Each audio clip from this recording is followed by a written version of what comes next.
Hey there, Paul James here, and today we're going to do something really cool. We're going to start a new little series that I'm going to be posting on my YouTube channel quite often, and it's answering questions from you guys. So I asked you guys in my last video to send me some questions, and then I would answer them for you, whether that be about your business or if you had questions about my business or just things going on in my life, and I would take some time to answer them rather than just like answering support tickets. I thought this would be a cool interactive way to do it. So anyways, let's go ahead and kick this one off, and I've got some cool questions to answer for you guys. Alright guys, so let's kick this off. I've got my phone here and I'm just going to use that to read off the questions. Alright, so Bill Vela asks, what quick and recurring income stream should I build? And then he has a follow-up question to that. If he was going to build a longer term stream, what would that be? So, quick and recurring income stream, you know, this is kind of an answer where I like to say there's not really one way or like one specific thing to do to make quick money. I would say follow your passion, Bill. Something that you don't want to make the mistake doing is doing something that you don't like, or something that you're going to look at later and think, man, why did I do that? Your quick income stream can end up turning into like a longer term plan. I got my start doing CPA offers in SEO. And I guess in the long run, SEO turned out to be kind of like my long-term plan.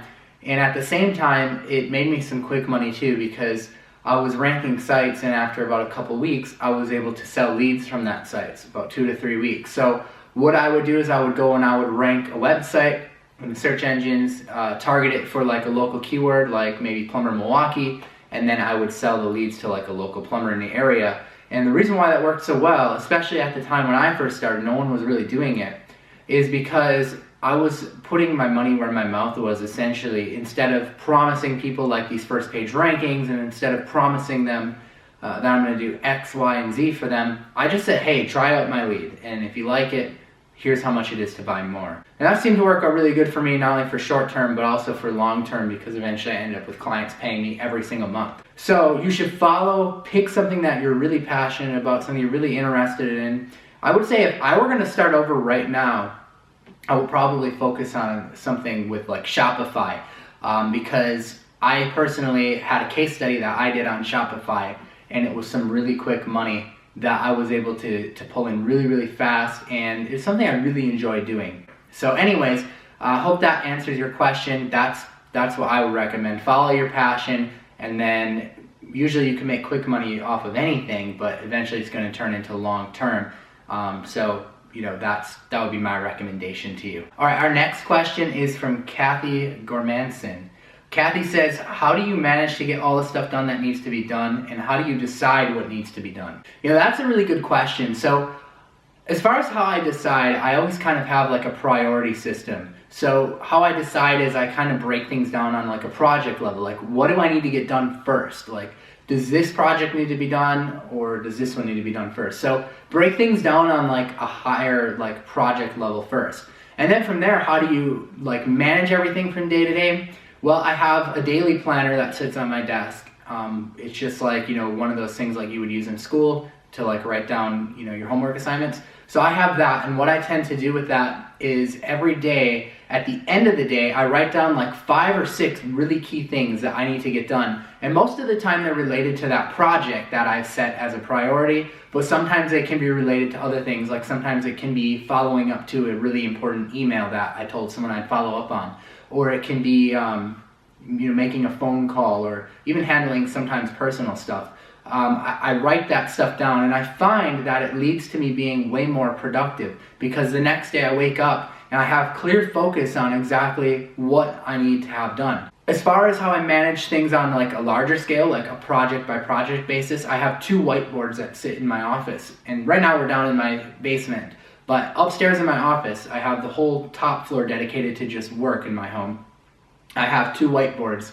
One whiteboard is an idea board, and that's where I write down strictly all of my ideas, like things that just come to the top of my head. Because I don't know if that ever happens to you, but what happens to me a lot is I'll come up with an idea, and then like 4 days later, like out of sight, out of mind, like I totally forgot what it was. What I tend to do is I tend to write down ideas, and then using my phone, I email them to myself.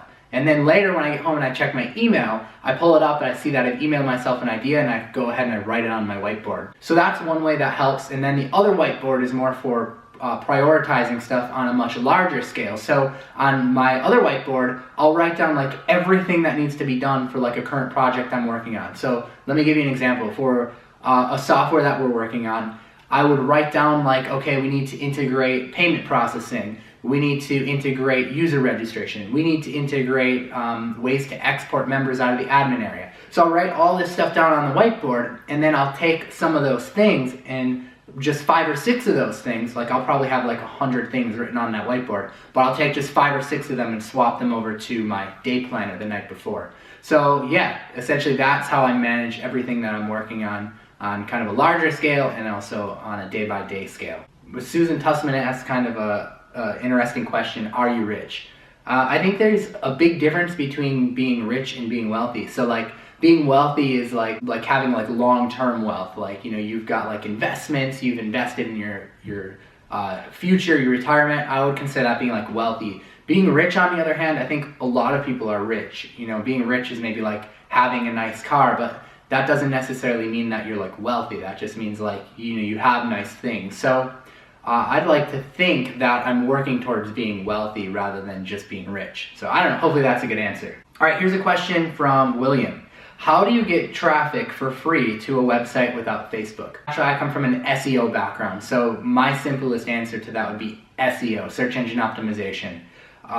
Focus on ranking the site in Google, target some keywords, get it ranking, put up some good content, make sure that your site, first off, is interesting to read. That's really important, because if it doesn't hold the user's attention, no one's going to want to read your site anyways, and that's just going to derail things. So make sure you have good content. I would say social media and SEO is like a huge factor in doing it. So I'm assuming you meant without Facebook advertising.